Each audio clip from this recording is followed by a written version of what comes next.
پاکستان میں جلنے کے بہت کیسز رپورٹ ہوتے ہیں. مریض جل جائے تو ساری زندگی کیسے گزارے اس جلد کے ساتھ؟ کیا آپشنز ہمارے پاس موجود ہیں اور اتنے برن کے کیسز کو بچائیں کیسے؟ اچھا، ایک تو یہ ہے کہ جو جل جائے اس میں یہ ہے کہ جتنی دیر آپ اس جو کاز ہے، وجہ ہے جس کی وجہ سے جل رہے ہیں، اگر آپ اس کو کم کریں گے تو آپ کا جو امپیکٹ ہے، جو ڈیپتھ ہے، وہ کم ہو جائے گی. تو اگر کسی کو آگ لگی ہوئی ہے تو بجائے کہ وہ بھاگتا پھرے اور ہوا کے ساتھ اس میں آگ بڑھتی جائے، سب سے بیسٹ یہ ہے کہ اس کو آپ زمین کے اوپر لٹا کے نا رول کرا لیں. اچھا. تو وہ جیسے ہی زمین کے اوپر ایک دو رول کرے گا تو آگ ہے نا آٹومیٹیکلی بجھ جاتی ہے. تو اس کے بعد فوراً جو کپڑے ہیں جو بھی پہنے ہوئے ہیں تو اس کو کاٹ کے، کیونکہ وہ بھی اس کے ساتھ اس کو ہیٹ پہنچاتے ہیں، اچھا. ڈیپتھ کرتے ہیں.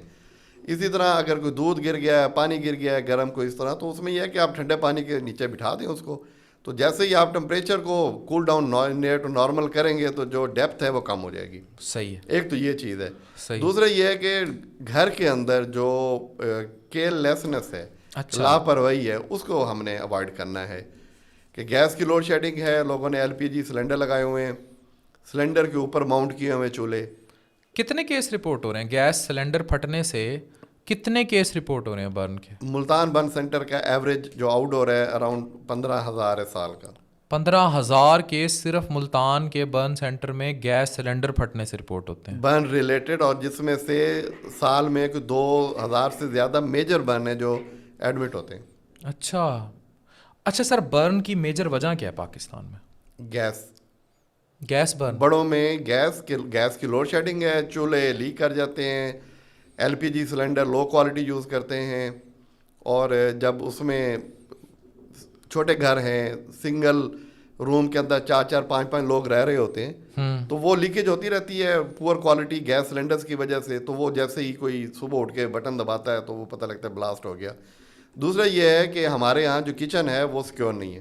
اچھا. جو لیڈیز ہیں وہ بڑے بڑے دوپٹوں کے ساتھ، بڑے کپڑوں کے ساتھ، جو موٹر سائیکل میں دیتی ہیں چولہے میں دے دیتی ہیں، وہ گھومتے پھرتے ہیں نا، اس میں آگ لگ جاتی ہے.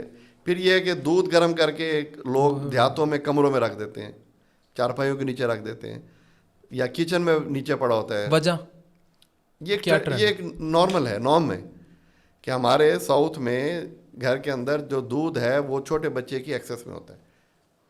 تو وہ بچے تو ہمیشہ جل کے ایسے ہی آتے ہیں کہ ہاتھ ہمارا اور دودھ کی دیگچی اس کے اوپر، تو ظاہر ہے وہ اٹریکٹ ہوتے ہیں، ان کا میل ہے، وہ گھوم پھر رہے ہوتے ہیں نا. تو یا یہ ہے کہ چائے اٹھا کے آپ جا رہے ہیں تو آپ تو ویسے اپنے ایک ریفلیکسز میں جا رہے ہیں، چھوٹے بچے نے ہاتھ مارنا، وہ اس ہاتھ میں ہوتا ہے، چائے آپ کے ٹرے ادھر ہوتے ہیں تو اس کے اوپر آ گرتا ہے. تو یہ بچوں میں اسکیلڈ برن اس کو بولتے ہیں، دودھ پانی. اچھا یہ بتائیں، دودھ زیادہ برا جلاتا ہے یا پانی گرم زیادہ برا جلاتا ہے؟ دونوں کا ٹمپریچر ہے نا بیسیکلی، کہ کتنا کس بوائلنگ ٹمپریچر پہ بوائل ہو رہا ہے. یہ لکوڈ کی ڈینسٹی میٹر نہیں کرتی برن کی ڈینسٹی؟ نہیں، اس میں کیمیکل ہو تو وہ ڈفرینٹ ہے، لیکن اس میں یہ ہوتا ہے کہ روٹین میں یہ دودھ یا پانی ہے جتنا بوائلنگ میں زیادہ ہوگا اتنا پھر ڈیمیج کرے گا. اچھا سر، برن کے بعد زندگی بڑی عجیب سی ہو جاتی ہے، مطلب چہرہ بگڑ گیا، شکل، اسپیشلی فیس کے جو برنز ہیں، تو پلاسٹک سرجری کیا انٹرونشن کر سکتی ہے کہ ہم ان کو بہتر بنا سکیں، ان کی زندگی کو؟ پورے چہرہ بھی بدلا جا سکتا ہے؟ کوئی انٹرونشنز آئی ہوئی ہیں کہ اسے خوبصورت، یا ایک دفعہ ڈیمیج ہو گیا پورا چہرہ بھی بدلا تو جا سکتا ہے؟ دنیا میں فیس ٹرانسپلانٹ ہوئے ہیں، اور پاکستان میں ایون ملتان میں ہم ہینڈ ٹرانسپلانٹ کرتے ہیں، تو وہ اس طرح کا تو، لیکن اس کی انڈیکیشن اور ہیں. لیکن اس میں یہ کہ اگر خدا نہ خاصہ کوئی جل جاتا ہے تو وہ فرسٹ تو یہ ہوتا ہے کہ اس کی جو انیشیل انٹینسٹی ہے اس کو کم کیا جائے. جب وہ ہیلنگ وغیرہ ہو جاتی ہے یا اس پہ ہم نے جلد لگا لی باڈی کے دوسرے پارٹ سے لے کے، پھر یہ لائف لانگ پروسیس ہے، چھوٹا چھوٹا کر کے اس کا کام ہوتا رہتا ہے. لیکن آج کل اتنا ہے کہ ہم اس کو نیئر ٹو نارمل لے جاتے ہیں. زبردست.